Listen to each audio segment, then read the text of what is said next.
Hello. Welcome to what is probably going to be the very last episode of this playthrough, Goldeneye 007 for the Nintendo 64. Yeah, I know the name of the game, not that I wasn't ever talking about it, but, you know, it's the name of the game. I figured I might as well let you in on the secret if you were so curious about knowing exactly what it was that I was playing, because you couldn't look it up in the comments, or the description of the title, whatever. You could look up on IGN or GameSpot.com or Bing.org, which is my favorite search engine that I use every day because it provides me with the best results. Bing, go find it. .com is the thing. The thing of Bing is what it's called. So, just let me just fill you in here on this subject matter. This level in particular, the antenna cradle, is based off of the Arecibo.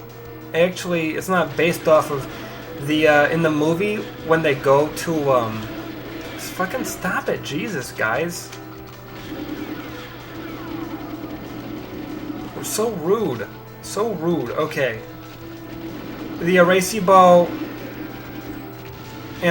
antenna cradle was used as the filming location for this scene in the movie, which is, I believe, either in Venezuela or in probably some sort of other fucking South American country like Argentina, Colombia, or Bogota, Colombia, which is where they make all the best white Colombian whites and Cuban reds and whatever else. So if you're looking for a good time, just go there and you'll find it. You know, that's what you gotta do.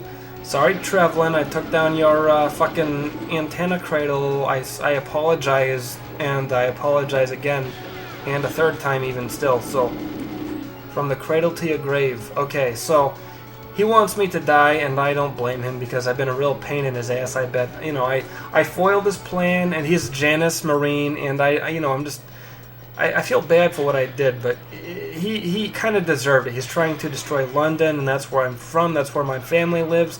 And actually, I was going to say earlier, I forgot to mention this, is that people used to...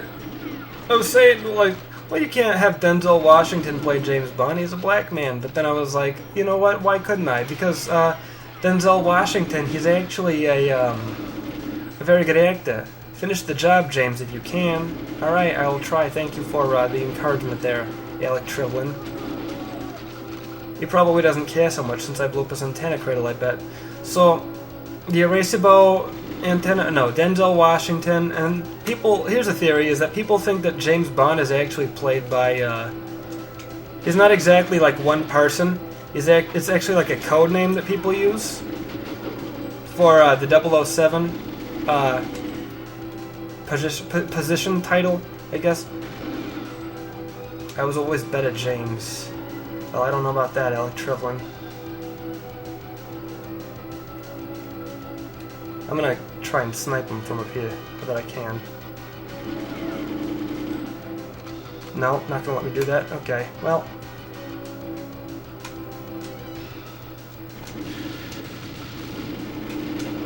Right, okay, so. There we go. That's it. That's the end of the James Bond. I guess I gotta fill up another, like, 8 minutes here. I can do that. That's not a problem. So, anyways, Denzel Washington was all like, you know, I want to play James Bond. It's like, well, maybe that's a good idea. Maybe it's not so much a good idea. I don't know. He's a good actor. He was good in all sorts of movies that he was in. I can't think of any off the top of my head because I don't watch... action movies. I would like to watch romantic comedies because I got a soft spot. I've got a soft side, and that's what I like to do. I don't think that there's anything wrong with that. But if you think that there's a problem with that, then I don't care. I don't want to hear it. If you want to give me a hard time for my movie watching career, which is a thing, I guess that's something that you can just say, and hopefully people understand what you mean when you say something like that. Then go ahead and give me a hard time. I don't care. I'm above that. You know, I'm above the influence. I'm above your rude comments and your snarky comments and the rude things that you say to me and my family. And you come into my neighborhood and you try to like cut off my power, my internet, my telephone. You slash my tires. You mow my lawn when I'm away at work. You change my light bulbs and shovel my driveway when it snows outside when I'm not there, and it's really creepy because you come home and you're like, why did somebody shovel my driveway? This is the strangest thing I've ever seen before in my life. And it's like, well, am I really that upset about it? Because that means one of two things. That means that somebody's watching me when I leave for work and they know my work schedule so that they can come to my house and do things like that. And if you're not okay with that thing, then I guess you have to just kind of understand that people will do what people want to do, and there's nothing wrong with that. But the thing is, you got to understand there's a line between being helpful and being creepy. And if you're doing something because you've got like you're admiring them from afar, like a secret admirer, like you send them chocolates on Valentine's Day and flowers on Valentine's Day, and they don't realize that it was you because you sent it anonymously, like some sort of weird creep. Then that's kind of weird when you do stuff like that. So don't do stuff like that to me because I don't appreciate that kind of thing. But anyways, yeah. My point was, don't watch my house when I'm not there. Like, if you want to like mow my driveway and stuff and shovel my yard, then just like contact me through email or like Facebook or something like that. I don't care. It doesn't make sense to do that when I don't even know about it. So if you want to do that, then go ahead. I will pay you for the opportunity to do so. I will pay you money if you do my chores for me. The chores that I have at my house that I live at every day with my dog and my there's a crow that lives in my tree.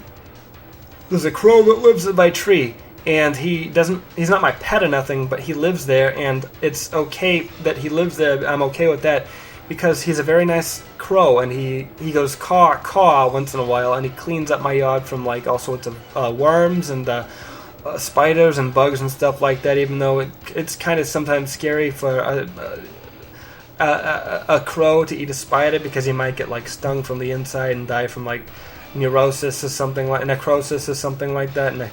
Necrosis. If you caught the thing that I said there with my mouth. And if you didn't, then I guess that's fine. I'm not going to try and reiterate the point, because if you're smart, you'd understand that. Like I said before, if you're smart, you'd understand the things that I say, like the jokes and stuff. So, Nintendo Vision, I don't know what that means. Anyways, presented by Nintendo, produced by Rare. Yeah, that's this game. It's GoldenEye 007 from the Nintendo 64. It's a very good game. Go check it out. I believe it's... You could probably still pick it up at Best Buy or something if they're kind of behind with the times, not like when you go to Walmart and they're all out of sorts of like if you're into those Nintendo Amiibo things, my Walmart only has the ones that they got originally when they first came out, like the Marios and the Luigis and the Princess, and that's all that they got there. And it's like, this is absolutely ridiculous. This is... If I wanted to get more, you just go across the street. There's a Target. Every Walmart you ever go to, there's a Target right next to it. And sometimes there's even like a Best Buy around the corner too, but not like directly in competition with those other ones, because it doesn't make sense for them to be so close together. If they were so close together, then they would the Best Buy would drive Target and Walmart's electronic departments out of business, is what would happen if they did that. So we can't have that. That's a little too excessive in my opinion. I mean, it just, it makes sense for them to want to hold the corner on that sort of business, but I mean, that's all Best Buy does, is sell electronics and appliances and stuff like that. So you have to understand that it's just, it's a conflict of interest for them to be so like crass about their marketing strategy. And if they won't let up, then you have to understand, oh, that guy is weird looking, I don't like this. This is creepy. Siberian God. Okay. Well, I was talking about Best Buy. I like Best Buy. They got a lot of stuff there. They got big TVs that sometimes they play DreamWorks movies like Madagascar and Shrek and Rio or Rio 2, whichever one you prefer, because they were both very good movies. Those actually might not have been DreamWorks. They might have been like Blue Sky Films or something like that Peanuts movie that they're making about Charlie Brown and his friends, Lucy and Linus and all sorts of other characters like that. I guess if you're into that kind of thing, the whole CGI thing, then go ahead and watch that movie. I'm not going to judge you for it, but if all I'm going to say is if you don't want to go see that movie because it's like weird CGI stuff, but it's still like 2D animation, and you know they're going to play some sort of fucking pop song in there, and then some sort of like slow piano, like upbeat, like slow piano song at the end of it, like when they play "All We Are Kings and Vagabonds," like at the end of The Lion King, the first one, not the second one, which didn't come out in theaters, or the third one, which was actually the halfway movie of the first and the second one, then yeah, go ahead and watch those movies. But this Charlie Brown movie, I hope it'll be good, but you know, I don't really know what to think about that. That sounds like a weird thing, and I'm not super interested in going to go see that myself. But if you think that it will be interesting, then all the more power to you. You know, I like the cartoons, but not all cartoons are good. Not all cartoons are made equal. So yeah, I guess I don't have much more to say here, so I guess we'll just try and wrap this up real quick. I hope you enjoyed this. I'm SparkleDart, and I love you, and we're best friends, so goodbye. Mwah.